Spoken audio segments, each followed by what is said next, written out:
ನಮಸ್ಕಾರ ವೀಕ್ಷಕರೇ, ಏಷ್ಯಾನೆಟ್ ಸುವರ್ಣ ನ್ಯೂಸ್ನ ಜಾತಕ ಫಲ ವಿಶೇಷ ಕಾರ್ಯಕ್ರಮಕ್ಕೆ ಸ್ವಾಗತ. ನಾನು ನಯನ ಶಂಕರ್. ಇವತ್ತು ಶುಕ್ರವಾರ. ಈ ದಿನದ ವಿಶೇಷತೆ ಹೇಗಿದೆ, ಇವತ್ತು ದ್ವಾದಶ ರಾಶಿಗಳ ಫಲಾಫಲ ಹೇಗಿದೆ, ಜೊತೆಗೆ ನೀವು ಕಳಿಸಿರುವಂಥ ಸಂದೇಶಗಳಿಗೆ ಪರಿಹಾರವೇನು, ಎಲ್ಲವನ್ನ ನೋಡ್ತಾ ಹೋಗೋಣ. ಇದೀಗ ನಮ್ಮ ಜೊತೆ ಖ್ಯಾತ ಜ್ಯೋತಿಷಿಗಳಾಗಿರುವಂಥ ಶ್ರೀಕಂಠ ಶಾಸ್ತ್ರಿ ಅವರಿದ್ದಾರೆ. ಬನ್ನಿ ಅವರನ್ನ ಕಾರ್ಯಕ್ರಮಕ್ಕೆ ಸ್ವಾಗತಿಸೋಣ. ಶಾಸ್ತ್ರಿಗಳೇ, ಕಾರ್ಯಕ್ರಮಕ್ಕೆ ಸ್ವಾಗತ. ನಮಸ್ಕಾರಗಳು. ಶಾಸ್ತ್ರಿಗಳೇ, ಇವತ್ತು ಶುಕ್ರವಾರ. ಈ ದಿನ ದೇವರ ಅನುಷ್ಠಾನ ಹೇಗಿರಬೇಕು, ಈ ದಿನದ ಮಹತ್ವವನ್ನು ತಿಳಿಸ್ಕೊಡೋದಾದರೆ? ಶ್ರೀ ಗುರುಭ್ಯೋ ನಮಃ. ಹರಿ ಓಂ. ಮೂರ್ತಿತ್ವೇ ಪರಿಕಲ್ಪಿತ ಶಶಿಭೃತೋ ವರ್ತ್ಮ ಪುನರ್ಜನ್ಮನ ಆತ್ಮೇತ್ಯಾತ್ಮವಿದಾಂ ಕೃತುಶ್ಚೇತಾಂ ಭರ್ತ ಅಮರಜ್ಯೋತಿಷಾಂ ಲೋಕಾನಾಂ ಪ್ರಳಯೋದ್ಭವ ಸ್ಥಿತಿ ವಿಭಶ್ಚಾನೇಕಧಾಯ ಶ್ರಿತೌ ವಾಚನ್ನ ಸದದಾತ್ವನೇಕ ಕಿರಣ ತ್ರೈಲೋಕ್ಯ ದೀಪೋ ರವಿಹಿ. ಸಮಸ್ತ ವೀಕ್ಷಕರಿಗೆ ಶುಭೋದಯ, ಶುಭ ಬೆಳಗು. ಈ ದಿನದ ಸಂದೇಶಗಳನ್ನು ಪರಿಶೀಲಿಸುವ ಪೂರ್ವದಲ್ಲಿ ಹೊತ್ತಿನ ಪಂಚಾಂಗವನ್ನು ಗಮನಿಸಿಕೊಳ್ಳೋಣ. ಶ್ರೀ ವಿಶ್ವಾವಸನಾಮ ಸಂವತ್ಸರ ದಕ್ಷಿಣಾಯಣ ಹೇಮಂತ ಋತು ಪುಷ್ಯಮಾಸ ಶುಕ್ಲ ಪಕ್ಷವಾಗಿದೆ. ಈ ದಿವಸ ಶುಕ್ರವಾರವಾಗಿರತಕ್ಕಂಥದ್ದು ಚತುರ್ದಶಿ ತಿಥಿ, ಮೃಗಶಿರ ನಕ್ಷತ್ರ. ಈ ದಿವಸ ಶುಕ್ರವಾರವಾಗಿದೆ. ಇಂಥ ಶುಕ್ರವಾರದಲ್ಲಿ ನಮ್ಮ ಕನ್ನಡದ ಕವಿಕುಲ ಗುರು ಅಂತ ಪ್ರಸಿದ್ಧನಾಗಿರತಕ್ಕಂತಹ ರೂಪಕ ಸಾಮ್ರಾಜ್ಯ ಚಕ್ರವರ್ತಿ ಅಂತ ಬಿರುದಾಂಕಿತನಾಗಿರತಕ್ಕಂಥ ಕುಮಾರವ್ಯಾಸನ ಜಯಂತ್ಯುತ್ಸವ ಈ ದಿವಸ. ಕುಮಾರವ್ಯಾಸನನ್ನು ನೆನೆಸಿಕೊಳ್ಳುವುದೇ ಒಂದು ಪರಮಾನಂದ. ಅವನ ಪದ್ಯಗಳಂತೂ ಭಗವತ್ ಪ್ರಸಾದ ಅಂತ ಹೇಳಬಹುದು. ಆ ಮಟ್ಟಕ್ಕಿನ ಶಕ್ತಿ, ಕಾವ್ಯಶಕ್ತಿ ಕುಮಾರವ್ಯಾಸನದ್ದು.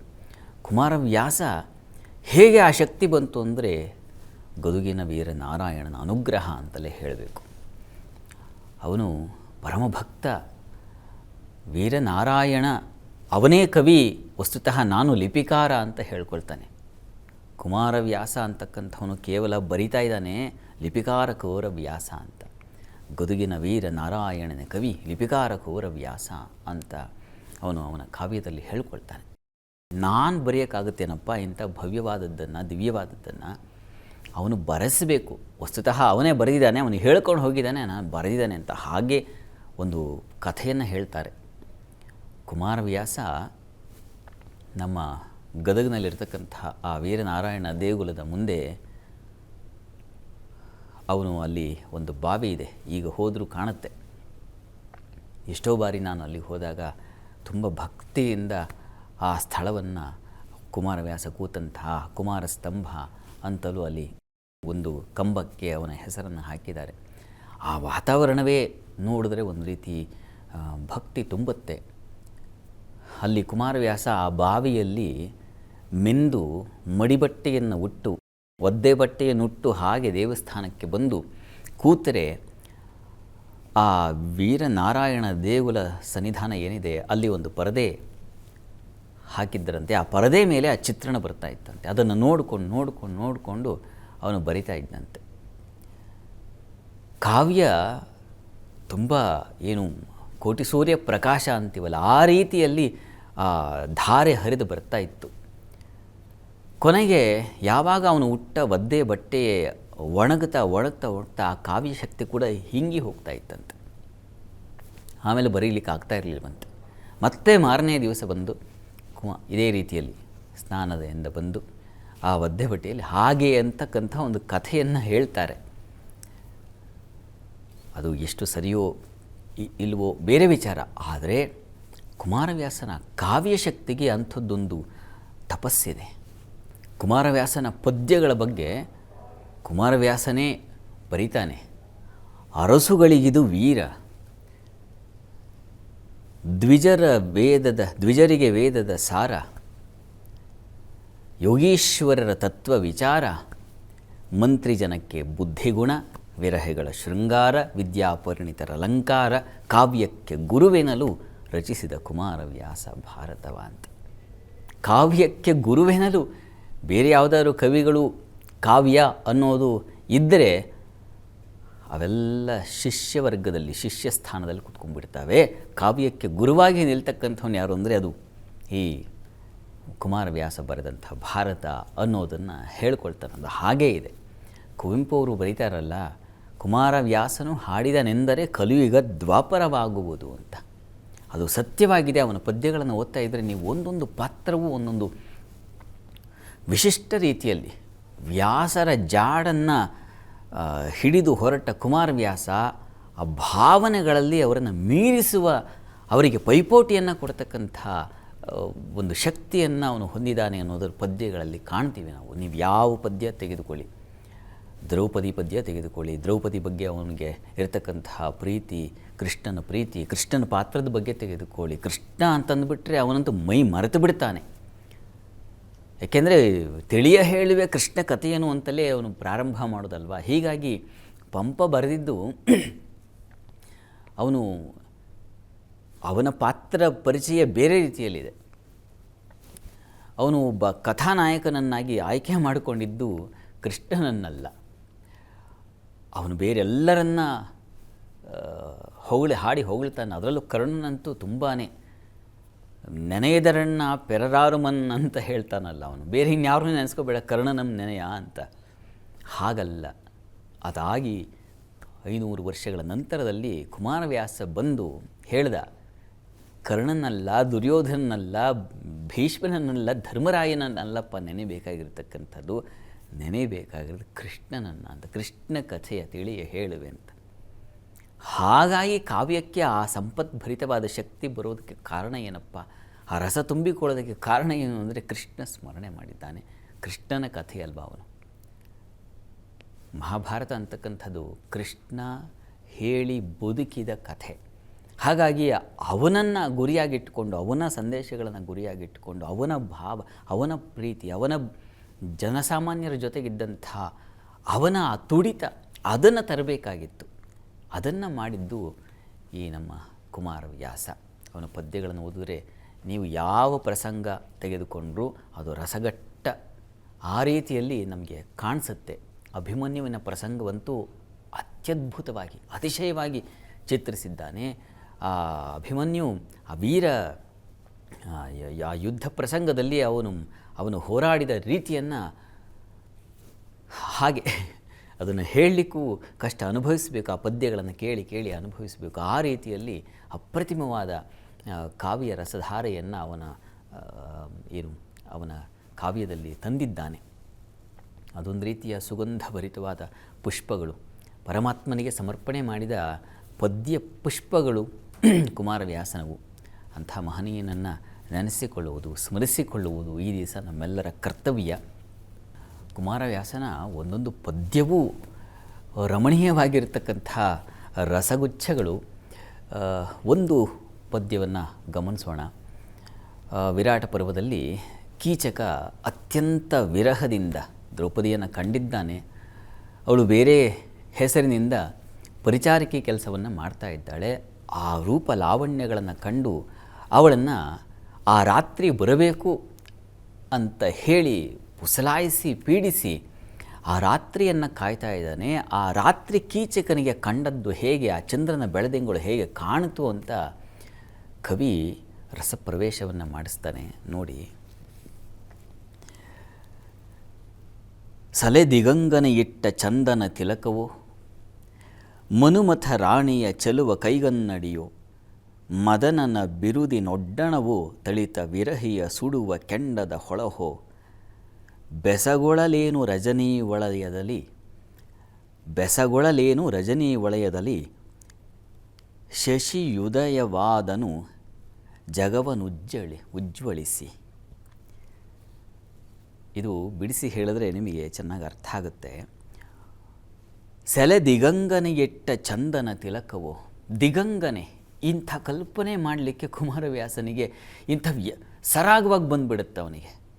ದಿಕ್ಕು ಅಂತಕ್ಕಂಥ ಅಂಗನೆಗೆ, ಚೆಲುವೆಗೆ ಚಂದನ ತಿಲಕವು. ದಿಕ್ಕು ಅನ್ನೋ ಒಂದು ವಿಶಾಲವಾಗಿರ್ತಕ್ಕಂಥ ಆ ಚೆಲುವ ಹಾಗಿರ್ತಕ್ಕಂಥ ಅಂಗನೆಗೆ, ಒಂದು ಹೆಣ್ಣಿಗೆ ಆ ಚಂದ್ರ ಬೊಟ್ಟು, ಆ ದಿಗಂಗನಿಗೆ ಚಂದ್ರ ಅಂತಕ್ಕಂಥ ಒಂದು ಬೊಟ್ಟಾಗಿದ್ದಾನೆ ಅಂತ, ತಿಲಕವಾಗಿದ್ದಾನೆ ಅಂತ. ಮನುಮಥನ ರಾಣಿಯ ಚೆಲುವ ಕೈಗನ್ನಡಿಯೋ. ಮನ್ಮಥನ ರಾಣಿ ರತಿ ಇದ್ದಾಳಲ್ಲ, ನಾವು ಕನ್ನಡಿ ಹಿಡಿದ್ರೆ ಹೇಗಿರುತ್ತೆ, ದುಂಡಾಗಿರಲ್ವ ಕನ್ನಡಿ. ಆ ರೀತಿ ಚಂದ್ರ ಅನ್ನೋದು ಒಂದು ಕನ್ನಡಿಯೋಪಾದಿಯಲ್ಲಿ ರತಿ ಕೈಯಲ್ಲಿ ಹಿಡ್ಕೊಂಡಂಥ ಕನ್ನಡಿ ಆಗಿದೆಯಾ ಆ ಚಂದ್ರ ಅನ್ನೋದನ್ನೇ ಚಂದ್ರನ ಆ ಹೋಲಿಕೆಯನ್ನು ಕೊಡ್ತಾನೆ. ಅಷ್ಟಲ್ಲ, ಮದನನ ಬಿರುದಿನೊಡ್ಡಣವು ತಳಿತ ವಿರಹಿಯ ಸುಡುವ ಕೆಂಡದ ಹೊಳಹು. ವಿರಹಿಗಳನ್ನು ಸುಡ್ತಕ್ಕಂಥ ಕೆಂಡದ ಉಂಡೆ ಆಗಿದ್ದಾನ ಅವನು ಅಂತ ಚಂದ್ರನಿಗೆ ಆ ರೀತಿಯಲ್ಲಿ ಭಾಸವಾಗ್ತಾ ಇದೆ ಕೀಚಕನ ಪರಿಸ್ಥಿತಿ.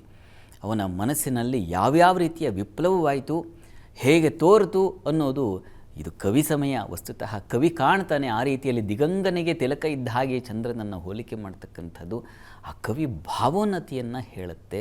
ಹಲವು ಇಂಥ ಉಪಮೆಗಳನ್ನು, ಹಲವು ಇಂಥ ರೂಪಕಗಳನ್ನು ಆತ ಕಟ್ಟಿಕೊಡ್ತಾನೆ. ಚಂದ್ರನು ರಾತ್ರಿಯಲ್ಲಿ ಹುಟ್ಟಿ ಜಗತ್ತನ್ನು ಬೆಳಗಿದ ಅನ್ನೋದನ್ನು ಒಂದು ಸಣ್ಣ ಪದ್ಯ ಇದು. ಇಂಥ ಎಷ್ಟೋ ಪದ್ಯಗಳು ಆ ಕಾವ್ಯದಲ್ಲಿ, ಇಂಥ ರಸಪಾಕಗಳು ಒಂದ ಎರಡ. ನೀವು ನಗಬೇಕಾ? ನಾವು ಆ ಭೀಮಸೇನನ ಪಾತ್ರವನ್ನು ಪ್ರವೇಶ ಮಾಡಬೇಕು. ಅಲ್ಲಿ ಕಾಳಗ ಏರ್ಪಾಡಾಗುತ್ತೆ ಬಕಾಸುರನಿಗೂ ಹಾಗೂ ಭೀಮನಿಗೂ.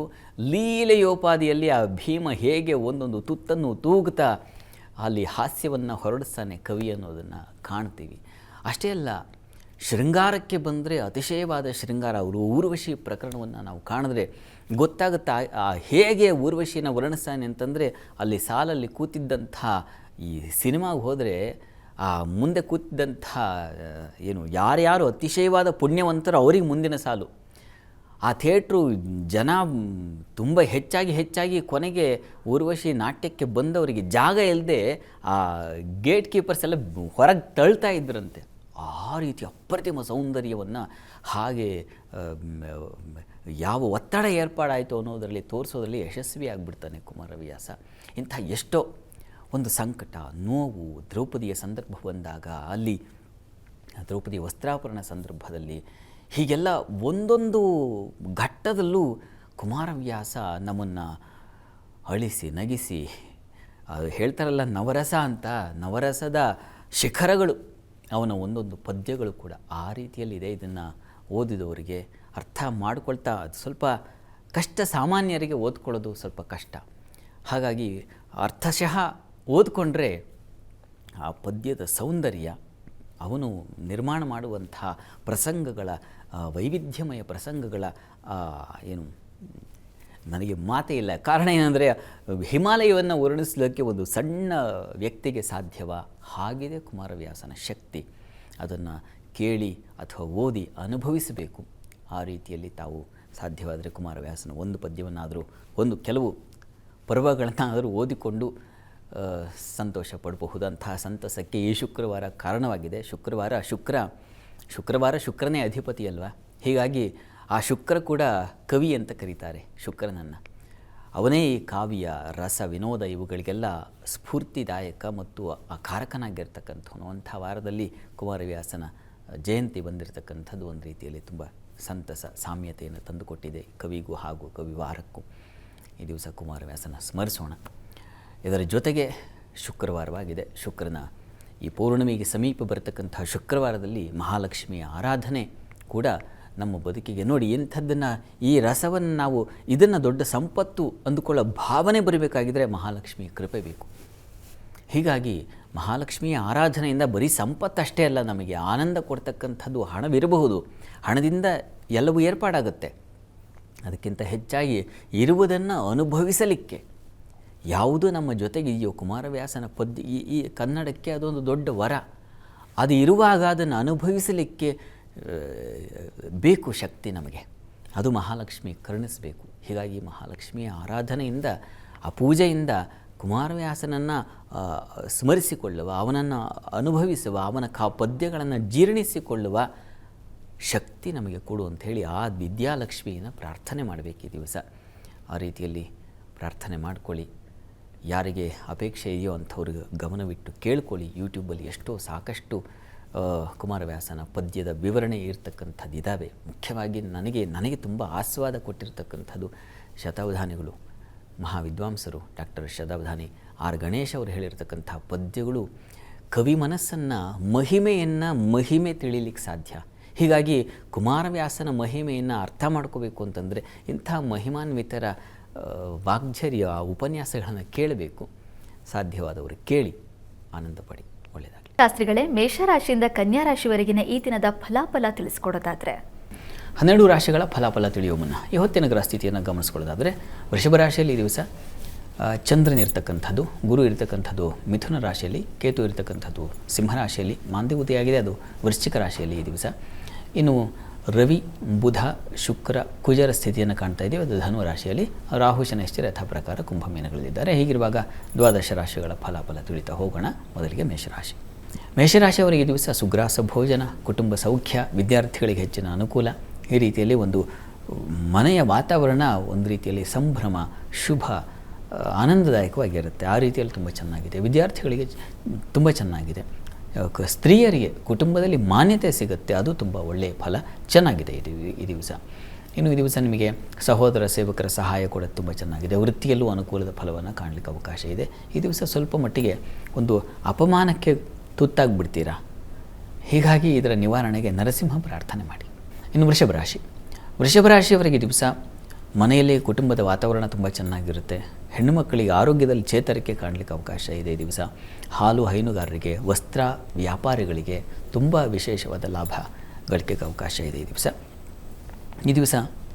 ದಾಂಪತ್ಯದಲ್ಲಿ ಸ್ವಲ್ಪ ಮನಸ್ತಾಪ, ಭಿನ್ನಾಭಿಪ್ರಾಯ ಸೂಚಿಸ್ತಾ ಇದೆ. ಮನಸ್ಸಿಗೆ ಒಂದು ವ್ಯಥೆ, ನೋವು, ಏನೋ ಒಂದು ರೀತಿಯ ಸಂಶಯ, ಈ ರೀತಿಯ ಒಂದು ಸ್ವಲ್ಪ ತೊಡಕುಗಳನ್ನು ಸೂಚಿಸ್ತಾ ಇದೆ. ತಪ್ಪದೆ ಲಕ್ಷ್ಮೀನಾರಾಯಣ ಹೃದಯ ಪಾರಾಯಣ ಮಾಡಿ. ಇನ್ನು ಮಿಥುನ ರಾಶಿ. ಮಿಥುನ ರಾಶಿಯವರಿಗೆ ದಿವಸ ಕೆಲಸ ಕಾರ್ಯಗಳಲ್ಲಿ ತುಂಬ ಅನುಕೂಲ ಚೆನ್ನಾಗಿದೆ. ಹಿರಿಯರಿಂದ ಸಹಕಾರ ಇತ್ಯಾದಿಗಳನ್ನು ಕಾಣ್ತೀರಾ. ಈ ದಿವಸ ಹೆಣ್ಮಕ್ಕಳಿಗೆ ಅತಿಯಾದ ನಷ್ಟ ಸೂಚಿಸ್ತಾ ಇದೆ. ಶಾಪಿಂಗ್ ಮಾಡ್ತೀರಾ, ದುಡ್ಡು ಕಳ್ಕೊಳ್ತೀರಾ. ಬೇಡವಾಗಿತ್ತು, ಎಷ್ಟೊಂದಿತ್ತು ಈ ಸೀರೆ, ಎಷ್ಟೊಂದಿತ್ತು ಈ ಡ್ರೆಸ್ಸು, ಅದೇ ತೊಗೊಂಡೆ ಅನ್ನೋ ಥರ ಆಗಿಬಿಡುತ್ತೆ ಈ ದಿವಸ. ಎಚ್ಚರಿಕೆ ಇರಲಿ.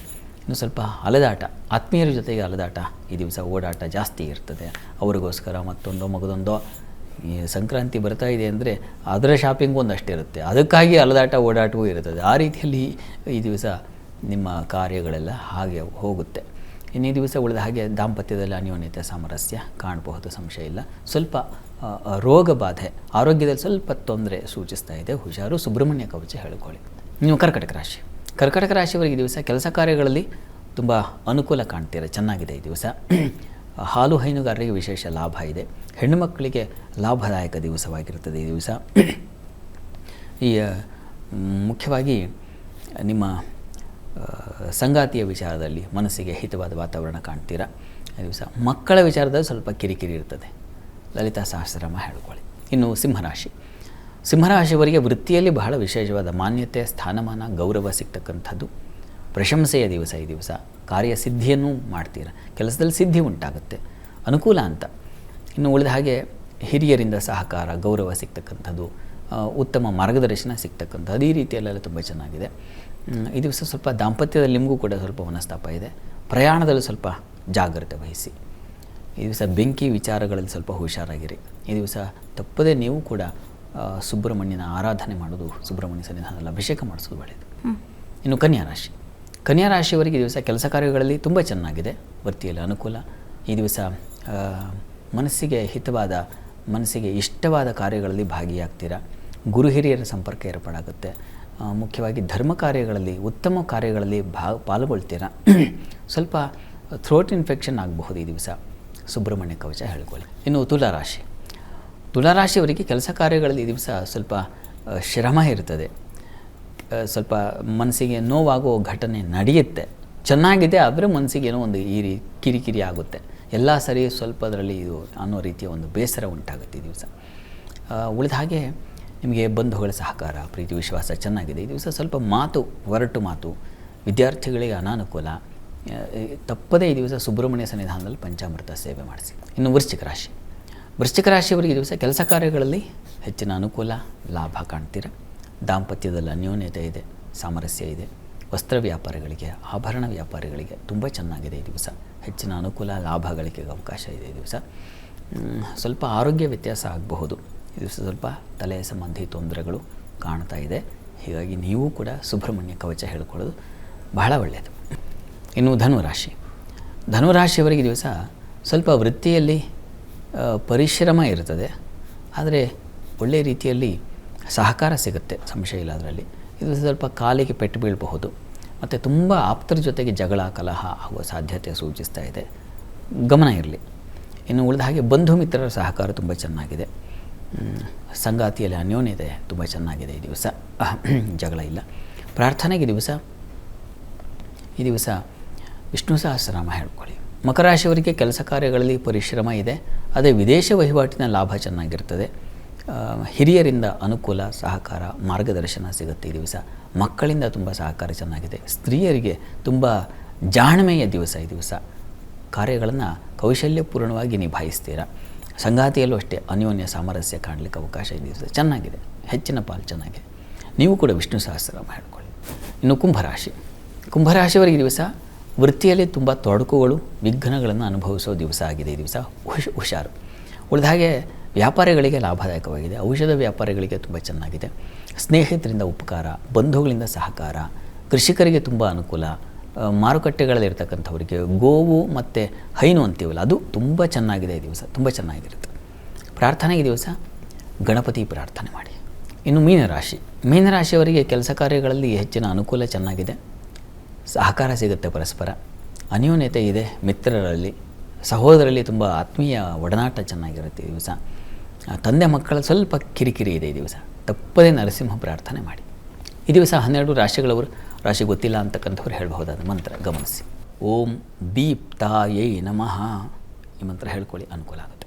ಶಾಸ್ತ್ರಿಗಳೇ, ಈ ದಿನದ ವಿಶೇಷತೆ, ದ್ವಾದಶ ರಾಶಿಗಳ ಫಲಾಫಲ, ವೀಕ್ಷಕರ ಸಂದೇಶಗಳಿಗೆ ಪರಿಹಾರ ತಿಳಿಸ್ಕೊಟ್ಟಿದ್ದೀರಾ. ಧನ್ಯವಾದಗಳು ಶಾಸ್ತ್ರಿಗಳೇ. ಸರ್ವೇ ಜನಾಃ ಸುಖಿನೋ ಭವಂತು, ಸಮಸ್ತ ಸನ್ಮಂಗಳಾನಿ ಭವಂತು. ಎಲ್ಲರಿಗೂ ಶುಭವಾಗಲಿ. ವೀಕ್ಷಕರೇ, ಇದಾಗಿತ್ತು ಇವತ್ತಿನ ಜಾತಕ ಫಲ ವಿಶೇಷ ಕಾರ್ಯಕ್ರಮ. ನೇರ ದಿಟ್ಟ ನಿರಂತರ ಸುದ್ದಿಗಾಗಿ ನೋಡ್ತಾ ಇರಿ ಏಷ್ಯಾನೆಟ್ ಸುವರ್ಣ ನ್ಯೂಸ್.